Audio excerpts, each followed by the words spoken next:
안녕하십니까. 포항에서 명리학 연구소를 운영하고 있는 백상입니다. 오늘의 10분 명리학은 오행 중에서 마지막인 수에 대해서 알아보도록 하겠습니다. 봄에서부터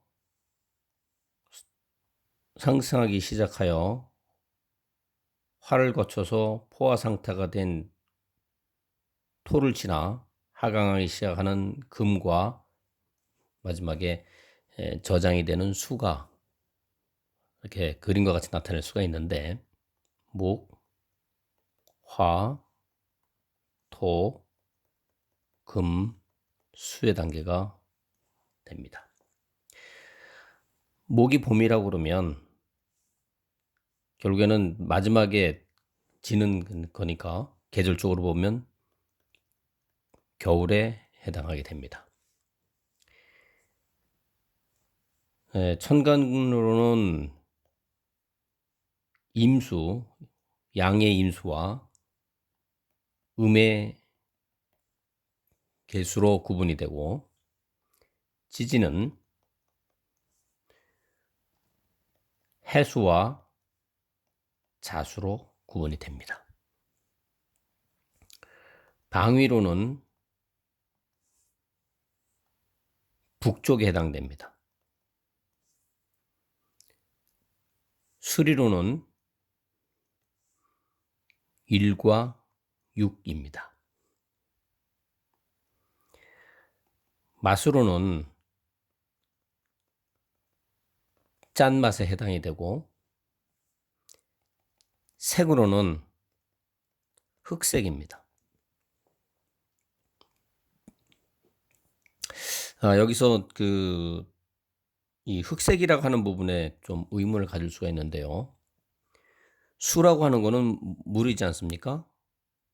그럼 물은 실질적으로 투명해서 뭐 투명한 색 또는 뭐 흰색 아니냐라고 의문을 가질 수 있겠지만 이 겨울이라고 하는 것은 어두운 단계를 얘기하는 겁니다. 밝은 단계에서 해가 아침에 해가 떠서 오후에 오전에 한낮에 중천에 떠 있다가 결국은 해가 지게 되면 어둡게 되죠. 그래서 이것을 사물로 보지 않고 그 계절적인 변화 또는 태양이 뜨고 지는 아침에서부터 저녁까지 가는 변화를 볼 때 어둡기 때문에 이걸 흑색으로 표현을 할 수가 있는 겁니다. 감각적으로는 청각에 해당되고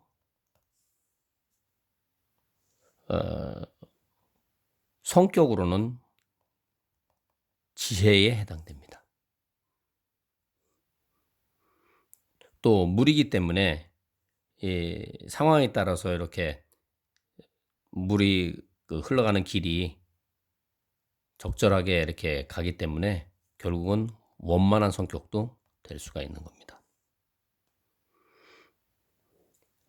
물이라고 하는 부분들은 예를 들어서 큰 강이 흐른다 그러면 강이 흐른다면 강에 가기 전에 이 지류 그 작은 냇가에서부터 이렇게 모아져 가지고 강이 이루어지는 것과 마찬가지로 이 수의 특징 중에 하나는 포용력이 좋다는 겁니다. 다 받아들인다는 거죠. 또 우리가 신체에 대한 오장육부로 구분을 하게 되면 오장에 해당되는 부분들은 신장이 되고 육부에 해당되는 부분들은 방광에 해당이 됩니다.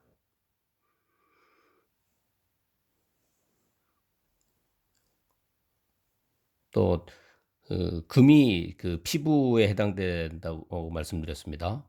수는 이 신장과 방광이기 때문에 비뇨기에 해당됩니다.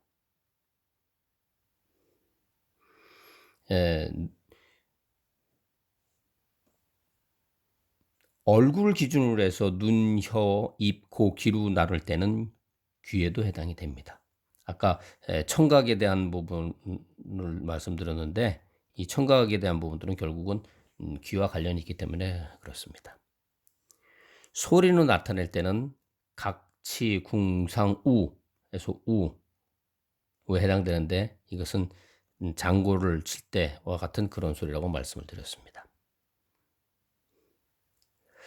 어, 우리가 일반적으로 자연적인 그 동물과 식물로 비유를 하게 되면 이제 어류, 물속에 사는 어류에 대입을 해서 살펴볼 수도 있습니다. 수에 대한 부분을 말씀드렸는데 지금까지 우리가 그 지난 목에서부터 화, 토, 금, 수로 이렇게 구분을 해서 설명을 드렸는데 다시 한번 전체적으로 이렇게 짚어보면 계절적으로는 목은 봄, 화는 여름, 토는 장하라고 그래서 이제 여름이 이제 이렇게 길게 그 가가지고서 이제 마지막에 그 최정점에 올라가는 그런 위치를 얘기하고 환절기를 얘기합니다. 그다음에 금은 가을에 해당되고 수는 겨울에 해당됩니다. 그래서 봄, 여름, 환절기, 가을, 겨울로 계절을 나타낼 수가 있습니다. 천간으로는 목은 갑, 을, 화는 병, 정, 토는 무, 토, 기, 토, 금은 경금, 신금, 수는 임수, 개수로 표시를 합니다. 지지로는 목은 인목, 묘목, 화로는 사화, 오화, 토로는 진토, 술토, 또 축토, 미토로 구분이 됩니다. 금은 신금과 유금으로 구분이 되고 수는 해수와 자수로 구분이 됩니다. 가능하면 이제 제가 그 말씀을 드릴 때 이 한자를 쓰는 부분들은 이 우리 명리학, 사주 명리학하고 관련된 부분만 한자로 이렇게 가능하면 기록을 하고 나머지 부분들은 그냥 한글로 이렇게 표시를 하도록 하겠습니다. 방위상으로 보게 되면 동쪽, 남쪽, 중앙, 금은 서쪽, 그 다음에 수는 북쪽을 나타냅니다. 그래서 동남서북이 되는 거죠. 수리로 보면 봄은 3과 8, 화는 2와 7, 토는 5와 10, 금은 4와 9, 수는 1과 6에 해당됩니다. 물론 이 부분에 대해서 처음에 이제 이 학문을 접하시는 분들은 수리가 왜 이렇게 나오는지에 대해서 의문을 갖게 될 것이고 실질적으로 이런 부분에 대해서 그냥 목은 38, 화는 27, 토는 50 이런 식으로 무작정 외우실 필요는 없습니다. 나중에 선천수와 후천수, 자연수 이런 것을 별도로 이제 설명을 드릴 텐데 그때 이제 이해를 하시면 되겠습니다. 맛으로는 신맛, 쓴맛, 단맛, 매운맛, 짠맛입니다. 그래서 축약해서 보면 신쓴, 단매, 짠 이렇게 암기하시면 됩니다. 물론 이제 암기를 하지 않고 목의 특성에 따라서 신맛이고 화의 특성이 쓴맛이고 이런 식으로 이해를 해서 할 수도 있겠지만 이건 이제 반복해서 이해를 하시다 보면 자연히 암기가 되기도 하고 또 실제로 간명을 할 때 이런 부분들이 암기가 되어 있고 숙지가 되어 있어야만이 쉽게 나오는데 그때 이게 추리를 해 가지고서 나가려고 그러면 간병하는 데 시간이 많이 필요로 하기 때문에 가능하면 많이 인제 이렇게 반복을 통해서 숙달을 시키시고 가능하면 이렇게 외우실 수 있으면 또 숙지를 하는 방법도 나쁘지는 않습니다. 나중에 이제 공부를 더 많이 하시다 보면 이제 외울 수밖에 없는 상황이 됩니다. 감명을 이렇게 해 가면서 시간을 오래 끌게 되면 그 내담자들이 입장에서 보면 좀 답답하거나 신뢰가 안 가죠. 음. 색깔로 보게 되면 청, 적, 황, 백, 흑에 해당됩니다. 청적, 황백, 흑. 감각으로 나타낼 때는 감각기관으로 나타낼 때는 촉각, 시각, 미각, 후각, 청각에 해당된다고 그랬습니다. 성격을 나타낼 때는 인, 예, 신, 의, 지.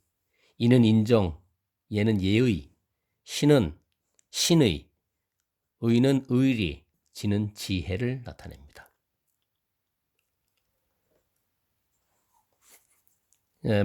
나중에 이제 종격이라고 하는 걸 할 건데 실질적으로 전체가 목으로 되어 있을 때는 곡직이라고 하고 곡직. 그러니까 올라가고 그러니까 굽어지고 하는 내용입니다. 그다음에 화는 염상 위로 뜨거운 기운이 올라간다. 그다음에 토는 가색 땅에다가 심고 뽑고 한다. 금은 종혁 변화하는 걸 좋아한다. 그다음에 수는 윤하 아래로 흘러간다. 이런 의미가 있습니다. 신체상으로 보면 오장에 되는 부분들은 간장, 심장, 비장, 폐, 신장. 그래서 이것은 간심비폐신, 간심비폐신에 해당되고 오부에 해당되는 것은 담, 소장, 위장, 대장, 방광에 해당됩니다. 그래서 오부에 해당되는 담소위 대방 이렇게 됩니다. 이제 이런 부분들은 뭐냐면 사주를 이렇게 감명을 할 때 실질적으로 이제 어떤 부분이 많거나 적으냐에 따라서 내 신체 중에서는 어떤 병을 기본적으로 갖고 있다 하는 거를 볼 수 있기 때문에 이런 부분도 중요하게 다루고 있습니다. 또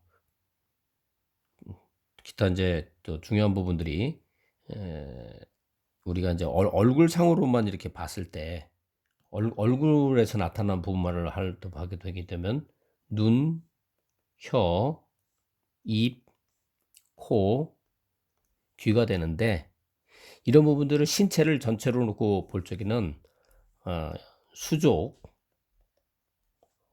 화는 얼굴, 토는 허리,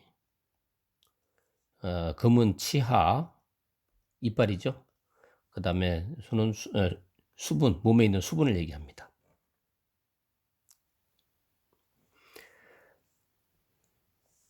다음 또 이제 신체 중에서는 목은 모발,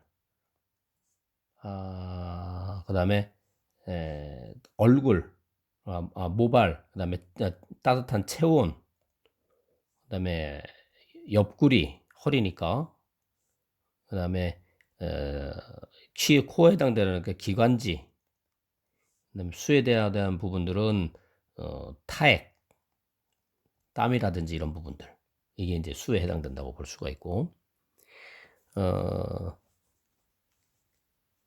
기타 이제 그 인후, 인후라고 하는 거는 이제 목 있는데 신경이 내려가는 부분들이죠. 그러니까 인후 또는 신경 이런 부분도 목에 해당됩니다. 화에 해당되는 부분들은 시력에 해당되는 부분들이고 토는 복부, 배입니다. 그다음에 금은 피부, 수는 비뇨기 이런 부분도 해당이 되는 겁니다. 지금 이제 우리가 목, 화, 토, 금수를 통해서 지금 눈, 혀, 입, 코, 귀에서부터 이렇게 쭉 구분이 됐지만 예를 들어서 만약에 내가 이게 기관지다. 그러면 기관지에 관련된 거는 역으로 금 이렇게 또 아실 필요성이 있다는 겁니다.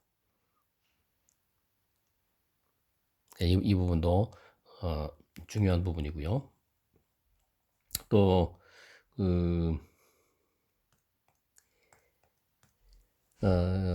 우리가 소리로 얘기할 때는 각, 치, 궁, 상, 우라고 했습니다. 얘는 각은 소고 소리, 치는 꽹과리 소리,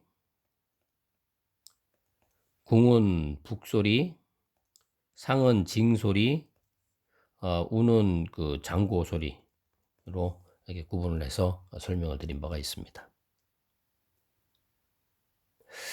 이것을 그 생물체로 해가지고서 물상으로 나타내게 되면 목은 초목에 해당됩니다. 나무와 풀. 우리가 통상 나무라고 하죠. 나무, 얘를 불, 그리고 흙, 얘는 뭐 그 안반이나 또는 우리가 쇠, 그다음에 그 수는 물 이렇게 설도 구분이 돼서 하기도 하는데 우리가 이제 물상으로 보게 되면 초목에 해당되고 그다음에 그 화에 대한 거는 날개 달린 짐승. 보통 익족이라고 하는데 익족. 그러니까 날개 달린 그런 걸 얘기합니다. 그러니까 날개 달린 짐승이라고 보시면 되고 여기는 이제 그 족복이라고 그래서 이거는 그 다리 달린 짐승이죠. 다리 있는 짐승. 그러니까 다시 말해서 이쪽도 또 다리가 있습니다만 날개가 있기 때문에 날개를로 비유가 되는 거고 그다음에 이게 다리를 가지고 주로 사용하고 있는 그런 종류를 얘기하고 그다음에 금에 해당되는 것은 이제 갑각류 껍질이 단단한 것들 얘기하고 수에 대한 부분들은 이제 어종류에 해당되겠죠. 물속에 사는 것들. 이와 같이 이제 오행에 대한 부분들이 이제 구분을 해서 했는데 결국은 이제 이런 부분들을 다 일일이 해서 이렇게 암기를 하시는 부분이 처음부터는 쉽지는 않습니다. 그래서 차후에도 또 이 그림을 또 이렇게 또 인용을 하겠지만 중요한 건 목에서 최초의 시발점이 시작이 돼서 점점 확대되고 그다음에 토에서 최정상에서 있는 기간이 필요하고 그다음에 다시 서서히 내려가기 시작하면서 다시 수로 해가지고서 잠겨서 또다시 시작되는 목으로 이렇게 해서 순환이 되는 거. 이게 이제 오행입니다. 그래서 여기서 보면 이제 지금은 이렇게 한 방향으로 가기 때문에 이제 순행하는 것만 했지만 차후에는 뭐 근데 극하는 것도 있고 뭐 역행하는 것도 있고 뭐 이렇게 좀 다양하게도 하긴 합니다. 그러나 오늘 이제 목, 화, 토, 금수에 이제 해당되는 그런 부분들이 무엇이 있었다 하는 정도를 이제 이해를 하시고 계속 공부를 하시면 이제 이게 그렇게 적용이 되는구나라고 이해를 하실 수가 있습니다. 오늘은 그 10분 명리학이 다소 이제 전체적인 것을 종합을 하는 의미에서 하기 때문에 좀 시간이 지체됐습니다만 충분히 이해를 했을 수가 보고 계속 꾸준히 반복을 통해서 숙지를 하시기 바랍니다. 오늘의 강의는 여기까지 하겠습니다. 감사합니다.